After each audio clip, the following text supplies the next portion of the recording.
Hi guys, Crystal Melanson from Zen Functional Wellness here, and you may have just tried to watch my last Facebook Live, and there was, for some reason, some weird delay between the audio and video. So I'm just making a video for you now. This is in the Personalized Natural Health group, so if you're not part of the group, become a member, and so that I can get you the information a little bit easier to understand with no gap. So technology, yay!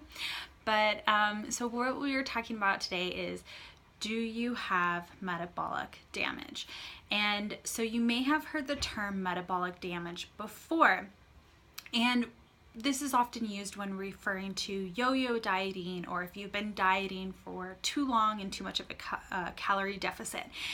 And maybe you are wondering if you have done metabolic damage to yourself. I often get asked this question. So, but we need to clear something up for you, is that you are not necessarily doing damage to your metabolism. So there's not necessarily something, really broken. You're not broken. But that doesn't mean that your metabolism can't get wonky and act differently. So it definitely can, but you should think of more of it as metabolic adaptation. So a change in your metabolic reactions. And what is happening is your body is responding to the environment and everything around it. So few of these new ways, so if you were worried you have negatively affected your metabolism, a lot of them are not permanent. So you can make changes and get your metabolism back on track and get healthy again. So your metabolism, first of all, what is it, right? So we generally think of it as if we gain weight quick or not, but it really is a large encompassing network of systems. So our thyroid system, our hormonal system, our adrenal system, how we use nutrients, how we create energy, where we store this energy. They're all players in this game. And like a basketball team, if you are missing a play or if your point guard is trying to play with a sprained ankle, you might suffer a little bit. Your ability is going to go down. And that's because we need all of these parts working in tangent together. And so one big reason why we get a negative metabolic adaptation or a change is because of this thought to eat less, work out more. And I see that a lot, especially in women. And the problem is, well, yes, it is good to a point, right? So a lot of us are sitting at our desks pretty often. I've been at my desk a lot more than normal recently, and maybe we don't need to quite eat as much food. We don't need quite as much fuel because we aren't as active. So it is good to move. That is a good general guideline for a lot of us, but it's a problem when we take it too far. And so we start to exercise more and eat less, and we get some results. You maybe lose a few pounds. So you think, great, I'm gonna bump this up. So let's do more. Let's cut a little bit more food back. Let's add an extra hour of cardio and I'll be golden, right? But no, it doesn't quite work that way. So some stress on your body is good and positive, but too much is when we run into issues. And you know by now that we are programmed to survive, right? That's all our body wants, is we want to survive, we want to live, we want to procreate.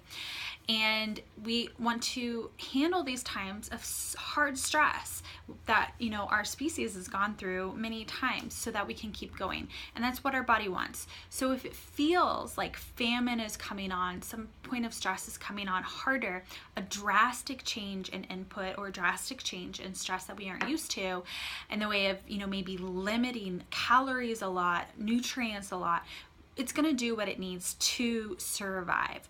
So it'll store fat more readily, because this is actually being efficient. So when you store fat, that's being efficient. You're using all that nutrients, right? And it would help in the long term in certain situations.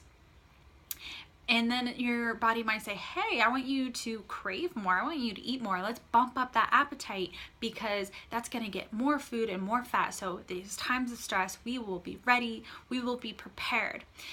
And it often turns off your reproductive system because you don't want to bring a baby into the world in a time of crisis. So your reproductive system might start to shut down or slow down. Your mood, your mental clarity will suffer because it is least important to your body. Your brain takes a lot of energy, but how you feel, your mood is not biologically incredibly important compared to your heart beating and your lungs pumping and all of that. So at first, your body responds well. It likes this new stress, or it is a drastic jolt, so it responds and loses a few pounds. You add more, maybe you lose a couple more pounds quickly, and then nothing. You plateau, you flatline, right? And you notice things maybe start to go down from there. Maybe you think, oh, I need even more. Like, I'm not getting enough exercise and, too much food, so let's cut it more and more. But you notice your skin changing, your mood altering, your cravings are getting out of control because your brain is trying to tell you it needs nutrients. And, your hunger signals are all sort of wacky because you are likely not listening to them correctly, and you're kind of trying to stick with this specific plan of caloric deprivation. And you might even be eating those calories that are easier to manage, so things that you can count, like those 100-calorie bags of chips or 100-calorie bag of nuts, skinny lattes. You think you know all the calories in this, right?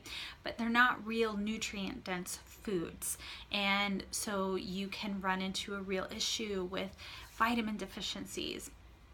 And all of this, your body starts to go on strike because it does not like this plan. It does not like what is happening. And so what do you need to do? So how can you get your metabolism to shift back in the positive way to adapt correctly? First you need to get rid of the wrong kind of stress in your body. So processed diet, junk foods, those cause stress in your body. Gut infections. So if you have a gut infection, like a candida, yeast parasites, bacterial infections, those are an extra stress on your body. Blood sugar dysregulation, heavy metals, whatever might be happening to you specifically, you need to identify that and help that, support that, because that is another stress that is going to cause this reduced metabolic rate. And you need to find a diet that supports your body and your goals uniquely for you, right? So for you alone. And that's the right type of food. So maybe you do better with higher protein, lower carbs. Maybe you need a little bit more carbs than the next person. Finding one that works for you and balances your blood sugar throughout the day. And, taking out those extra stressors like inflammatory foods and sensitivities, and having the right amount of nutrient-dense calories. So maybe you do need to lower your caloric intake, but make sure it's still full of nutrients. And maybe you need to raise your caloric intake because oftentimes people don't realize it needs to be a lot higher than it is. And then we need to find the right balance of stress and rest for you. So the right exercise that's going to support your hormonal, your adrenal system, like HIIT training and strength training. So I have that freebie you can get for how to do the HIIT training. Cutting back on long duration cardio. So you may love running, and that's great. But maybe if you are in this state of poor metabolic adaptation, you need to cut back a little bit, do a little bit less, and balance it out with other activities to lower that stress on your body. And find other ways like meditation and yoga, and of course sleep. So sleep, that time we really rejuvenate and can get your body to heal. And then the last step might be a targeted supplement plan that is right for you. So it could be just a couple things like vitamin D or fish oil, or you may have some serious nutrient deficiencies that need to get filled up. So that can just vary from person to person. But that is kind of what happens with damaged metabolism or metabolic adaptation to your environment, to the stress, and where we can run into issues. And so have you damaged your metabolism? Not quite, but you have adapted to a place you don't want to be because of your environment and the input in your body, and you can change that.